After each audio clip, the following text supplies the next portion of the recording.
So in 5th grade, my sister was dating this guy named Isaiah. And I know 5th grade is really young, but they actually ended up dating for like 5 months. Anyway, so Valentine's rolls around and my sister gets Isaiah this beautiful box of chocolate. And it was a low-key bougie kind of chocolate. You know that chocolate that tastes really good. So she gets to school and Isaiah got her some chocolate too. So she was like, okay. So she's really happy about it. And then she goes to eat it and realizes that it tastes like shit. And her being in 5th grade, she was really offended by this. Like, wow, you really got me some shitty chocolate. So at recess, she was crying and crying and crying, and she was really upset about it. So anyway, she gets on the bus and I sit next to her and she's just crying about it. She's like, I don't know what to do. Like, this is so rude. And I was like, it'll be okay. Like, he's a bad boyfriend, this and that. So we get to our bus stop and we're getting off the bus and my sister collapses on the floor and starts screaming and crying. And my bus driver looks at her and goes, what is wrong with you? And I go with my 5th grade lisp, boy problems.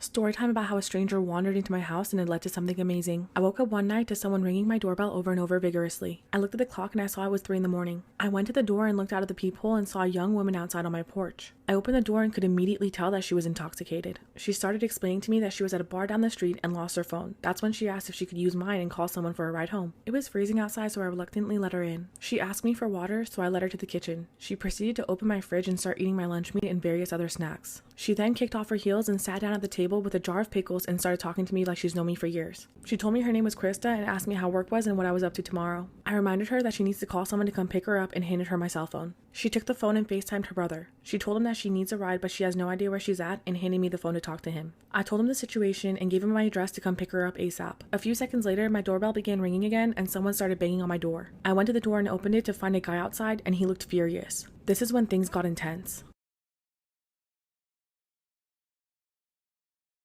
If you're ever running late for something, don't do what she did. Once there was a girl who had a huge crush on a guy in her class. One day, he finally asked her out on a date and she was so excited, but things quickly took a terrifying turn. On the day of their date, the girl went to the mall, got some new clothes, and spent over an hour trying to get ready. By that time, she was seriously running late, but she had just taken a shower, and her hair wasn't dry yet, and she didn't have a hairdryer. This is when she made a horrible mistake. Because she was out of time, she had to find a way to dry her hair quickly. So she went into the kitchen, got a utensil, and went in front of her microwave. She jammed the microwave door open and stuck her head inside. She thought she would know if the setting was too high, and as soon as her hair was dry, she would take her head out. A few minutes later, the guy arrived to check on her, but no one answered the door. He knocked several times and still no answer. Then he walked to the back of her house and saw her lying on the kitchen floor. When the police came, it was already too late. There was a pile of gray mush leaking out from her head. This girl had boiled her own brains.